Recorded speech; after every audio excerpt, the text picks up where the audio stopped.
What's up, guys? My name's Dave. I have ADHD, and today we're going to talk about ADHD and cleaning while I clean my office, which is a wreck. So having struggles with motivation, prioritization, and attention span are not super great qualities to have when it comes to being able to clean really well. But there are things that I will always recommend to people with ADHD that will help out a lot when trying to get things done, and I want to talk to you about them now. My first and biggest piece of advice is that we have to tell our brains that now is the time to do things. I have cologne that I like to wear when I like to be productive and get things done. I have music that I'm going to listen to that's music that I listen to when I do things and make sure that I'm really active. I highly recommend putting your shoes on, because when you put your shoes on, your brain has been conditioned its whole life to know that shoes equal productivity. We have places to go, we have things to do. So now let's talk about attention and staying on task. There are three things that you gotta have in the room that you're cleaning. The first is a trash bag where you put all of the trash. The second is a laundry basket where you put all of the dirty laundry. And the third is a large receptacle of some sort where anything that does not belong in this room goes. It doesn't matter if it's a dirty dish, it doesn't matter if it's something that belongs in the garage, everything goes in the other room bucket. The reason being is that we don't need to waste time and end up getting distracted running singular items from place to place over and over and over. Just put it all in the one bucket and we'll do it at the end. These three things are what keep you on task and make sure that you don't have a reason to leave the room, you don't have a reason to run around and waste time, you don't have a reason to go put one thing away and then find something wrong in a different room and then get sidetracked and start working on that room instead. Also, bring a fluid of some kind, not only because it'll keep you from going to get drinks of water from someplace else, but it's just good to make sure that you have the constant reminder that you need to stay hydrated. Now, I'm about to clean my office, but I want to tell you about prioritization, because a lot of people with ADHD struggle with wanting to know,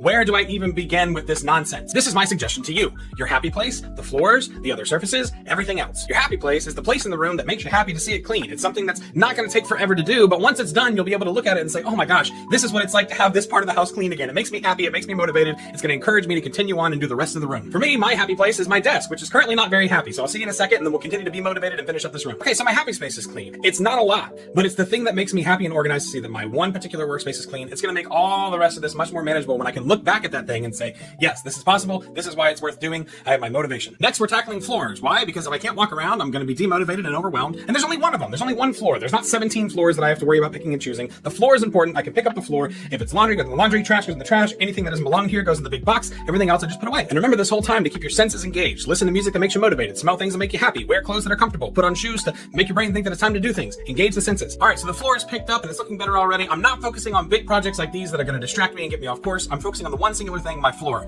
I've got myself motivated, I did my happy place, I got my floor done. Now I'm going to focus on other surfaces, all the other surfaces that I have. And that's it, guys. We're pretty much done. I used my ADHD, my brain, and how it works to my advantage. I made sure that I had a good productive environment with lots of sights and sounds and smells and sensations that made me feel productive and motivated. I made sure that I had an outlet for trash and laundry and other things that didn't belong, so I didn't get sidetracked and leave the room. I made sure that I had a happy space cleaned off so I could see proof of concept and stay motivated. I cleaned out the floor to make sure there was mobility so I didn't get demotivated. I went with the rest of the surfaces that weren't cluttered up by things that didn't belong in the room. And then finally, all I have left to do is to put away this stuff. And to be honest, I know that seems like a lot, but I'm so hyped up from getting this room clean that this is going to go by like a breeze. I've been in here for so long. I'm kind of excited to get out and go into other rooms in the house and get my feet moving and get this stuff put away. The last thing I want to tell you is that I still have to vacuum and I do still have this blue box that I need to take care of. But if you get through all of this and you just end up stopping, it's okay. It's okay that you tackled all of this and you got all of those big 4 steps done to get to this point, and then revisit it tomorrow if that ends up being the case. I would encourage you to try and get it done, but if you need to take breaks, if you need to stop early, whatever it is, you're making progress, and that's what matters, using your brain to your advantage to try and get stuff done.